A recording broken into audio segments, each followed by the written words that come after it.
Question D, part 1. 7 4-year-old children, blah, blah, blah, times in minutes.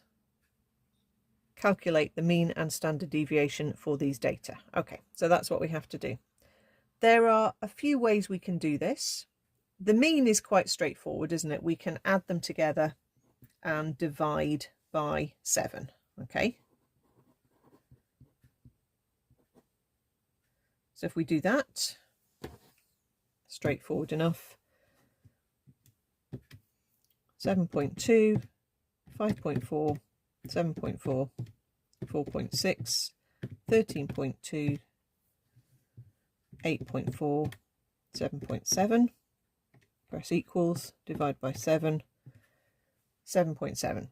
Okay, that's easy enough. My mean, which I can write x with the line across it, x bar, is 7.7. Now there is another way we can do that, which is to use our menu 6, okay, or whatever your stats menu is where you're going to input your data.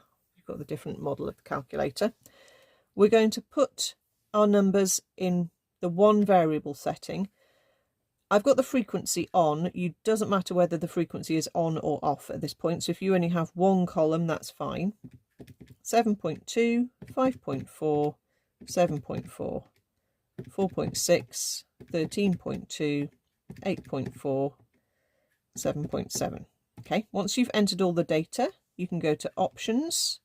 You can click one variable calc, and it will give you the very top number is what you want, x bar 7.7. Okay. The standard deviation is our little sigma value. Now, if you've used the calculator, you can just read off your standard deviation. So this is actually going to be very quick, but you just have to know which line to read off. Okay. You need to go down until you see the tiny little sigma, which is this symbol, followed by an X. Okay. So you're looking for sigma X on the calculator. Okay, and that's 2.5629. You're absolutely allowed to do that on the calculator. It shows that you know how to use the stats menu on the calculator. So you're definitely allowed to use it in this situation. Okay. The alternative is, for the standard deviation, to use the formula. Okay. So if you've learnt your formulae for going into the exam, which you should be learning in, you will have that sigma is either the sum of the x squared divided by n minus the mean squared, square rooted, or it is the sum of the difference between each value and the mean squared added together divided by n square rooted. Okay, I probably wouldn't use the formulae in this question because it's easy enough to do, as I've just shown you, the numbers into the calculator. Okay, but if on the other hand I had been given sigma of x squared, then I would just want to put it into the formula.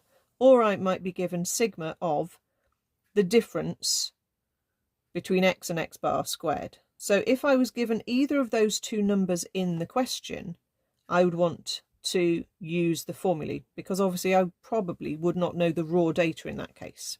Okay, so if you wanted to use the formulae, okay, I mean, I suppose again you could just read off your sigma x squared there if you wanted to use the top version, okay, and check that subbing the value of sigma of x squared divided by 7 minus your 7.7 squared square rooted did come out there. Okay, I mean, the really slow way would be to work out sigma of x squared by literally adding up the squares of each of these numbers. Okay, it will take a bit more time.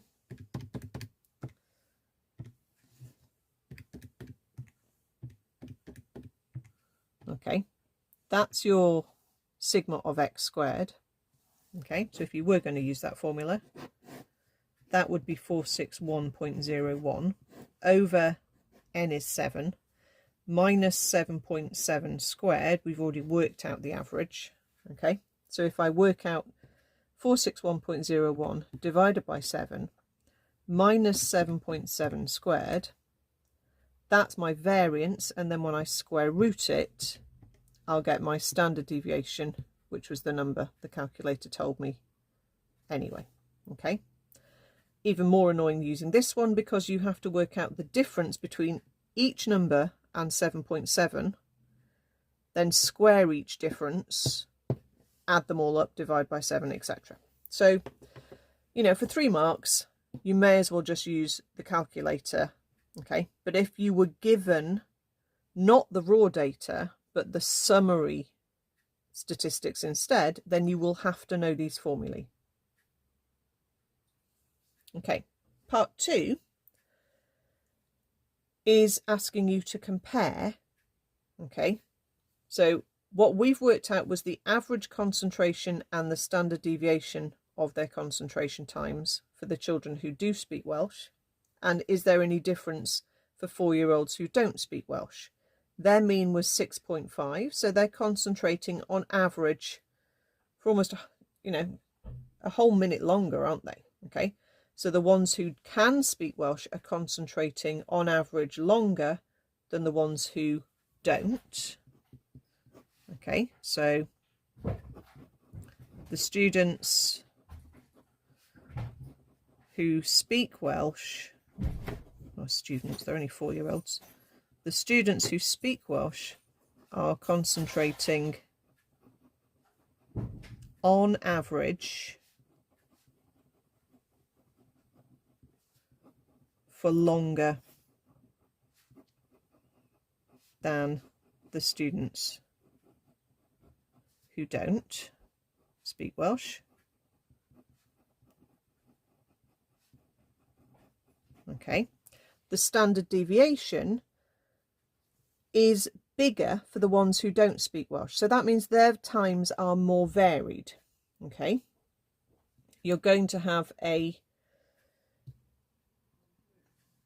variation. Okay, so we're going to say that the standard deviation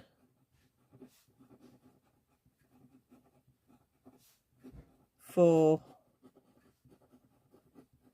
the Welsh speakers is less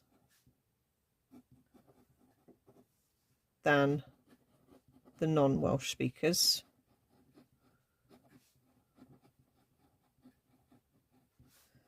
So the Welsh speakers' concentration times are more consistent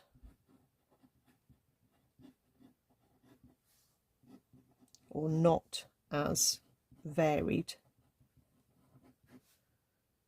compared to the non-Welsh speakers. You do end up having to write quite a lot in the stats part of this test. Okay, don't try and shortcut by not writing what you need to write. Okay,